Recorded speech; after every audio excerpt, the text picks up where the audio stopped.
Hello students and welcome back to my channel. This is the Community Nutrition series of videos, and today we're going to continue by taking a look at the population assessment in community nutrition research. So expect to learn in this video the assessment of the nutritional status as well as the food consumption in the population. Hi, my name is Tommy. I'm a human nutrition student and researcher at the university. What I do in this type of videos is to synthesize my classes so then I can explain and teach you the best and most valuable information you need to know. So let's begin by taking a look at the assessment of the nutritional status of the population. Nutritional assessment allows for the provision of high-quality healthcare and the identification of individuals at risk of nutritional problems. There is a set of mechanisms that describe the state of an individual or population. Malnutrition, we can have the undernutrition, the micronutrient-related nutrition, or even by excess, the overweight, obesity, and diet-related non-communicable diseases. And here we have to do the ABCD analysis. This is anthropometry, taking account the size, proportions, and body composition. So these are things such as weight and height, the circumferences, the skin folds, occipital and subscapular, the BMI, the body mass index, the waist to hip ratio, the sitting height. And here we also make use of software for anthropometry. For example, in the body composition, we have the DEXA scan, the bioimpedance, the ADP, the water isotope, the magnetic resonance imaging, and the computerized tomography. Then taking a look at B, biochemistry, we have the steps for nutritional deficiencies. So we start from a nutritional deficit,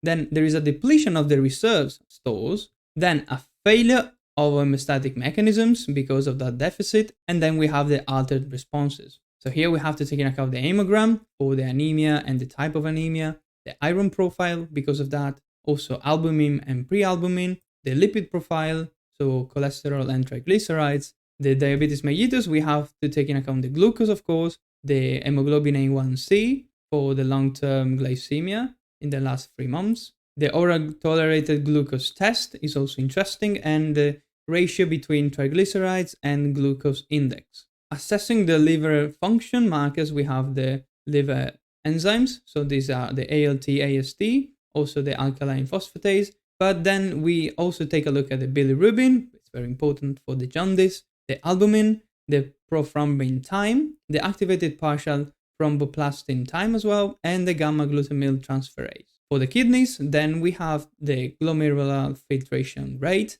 the creatinine clearance, the low molecular weight proteins, the urinary tubular enzymes, the inflammation markers, the tubular ischemic response markers, and others such as the total protein and even the albumin are related with the kidney health.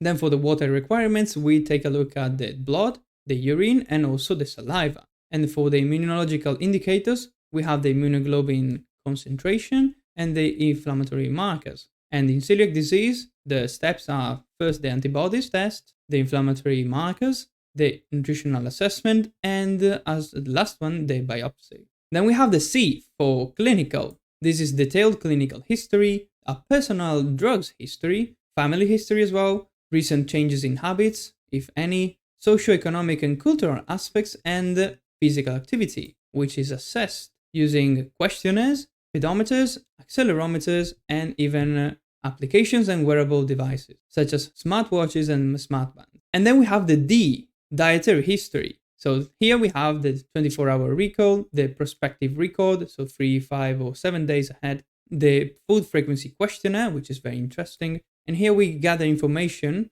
on the quantities, the type, the brand, and mode of preparation, the portion sizes, the processed foods they eat, the drinks, the snacks, so a little bit of everything. Then we also take into account where they eat, with whom, the attitude towards new foods, and the autonomy. If they follow specific nutritional patterns, such as vegetarian, vegan, halal, whatever, and we estimate the calories and macros. And there is even a rapid screening for the elderly called Determine.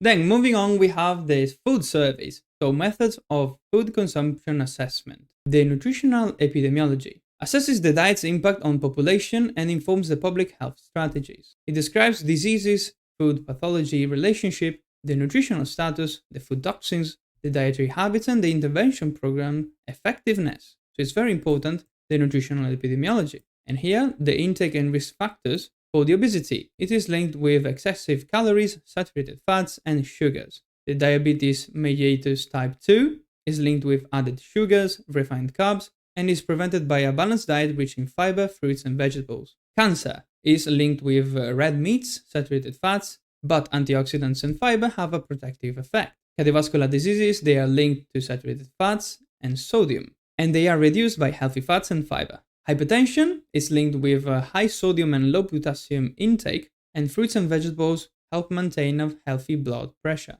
So the food consumption study, it is a quantitative and qualitative information on dietary intakes. The purpose and interest, food and nutritional planning, so food production and distribution, food regulation, food fortification, and nutritional education. So this is basically to regulate the food production, to see how much is needed. Nutritional interest, so there is an adequacy of population group intake and detection of at-risk groups. This is very important. The relationship between diet, health, and nutritional status, interesting. And the nutritional education programs, nutritional interventions, and food fortification programs to check if they actually work or not. Toxicological aspects of food supply are also involved in these studies, so it's very interesting to estimate the average intake of additives and contaminants, as well as the consumption of enriched foods and food additives. The evaluation methods. So at a national and family levels, we have the household surveys, which can be the food count method, the inventory method, the family register method, or even the food list recall method. And also we have the food balance sheets. So these are at a national level, the national food supply, the net food availability, the gross food availability per household, and the individual food consumption. And this is all grouped in the report of food consumption in Spain. At the individual level, we have the recollection of the past ingestion. So we said it earlier, the 24-hour recall, the dietary history of the last month, 6 months, or even 1 year, the frequency of consumption questionnaire, the retrospective dietary assessments, and even other methods, such as the Polaroid method, which is taking a picture at what you're eating before eating it, the audiovisual observation, the electronic recording methods, the recording methods using the mobile devices, and even web-based methods. And then taking a look at the rapid assessment, we have, for the elderly, the Determine, we saw it earlier, and for the children and teenagers, we have two, the Healthy Eating Index and the KidMed. So what are the sources of error in food consumption studies? Well, we have many because dietary intake is highly variable. It is influenced by various parameters, and there are notable differences depending on the life stage. The types of error can be systematic reporting errors, systematic or random errors in the response, and then we have the intrapersonal variability, which is corrected by increasing the number of observation days, and the interpersonal variability, which is corrected with a large and representative sample. So regarding the random errors, these are controlled by increasing the number of observations, and the systematic errors are related to the validity of the method. And the main biases are the selection bias, the respondent response bias, which include the non-response, the socially desirable response, and the non-comprehension bias, the bias introduced by the interviewer, which is the measurement bias, and then also the respondent recall, the tendency to overestimate small intakes or underestimate high intakes in the recall methods, the confirmation bias, the time bias, the coding errors, and the incorrect estimation of the ration size consumed and frequency of consumption, and also the incorrect food composition tables maybe. These are correlated with a problem of analytical procedure. Regarding the assessment of intake adequacy, we have the adequate intake, the AI, the dietary recommendations, so the RDA, the upper tolerable upper level, UL, and the adequate macronutrient intake, the AMDR. So the intake levels below the RDR do not necessarily indicate a nutritional deficit in every individual, so you have to take that in account. And then we have the surveys, so for food motivation and level of knowledge. In the food motivation, this will help understand eating behaviors and develop effective strategies. The aspects to take into account are the food preferences,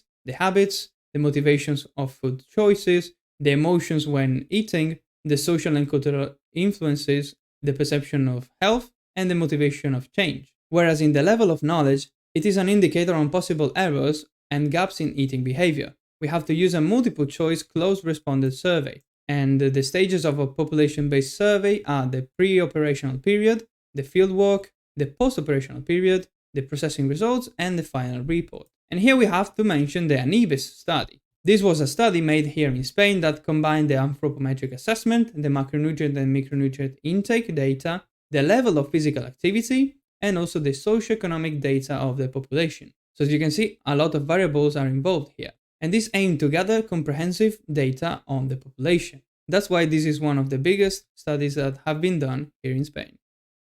Okay, this is it for this video. I hope you understood everything I said. If you didn't, there is a comment section down below. Don't forget to like, subscribe, and turn on the notifications so you get notified every time I upload a new video. If you find value in this, please share it to your friends and family to spread this knowledge to them as well. Thank you so much for watching, and I will see you in the next one, in which we are going to talk about the community nutrition programs. So stay tuned for more information on community nutrition. Hope you enjoyed. Ciao!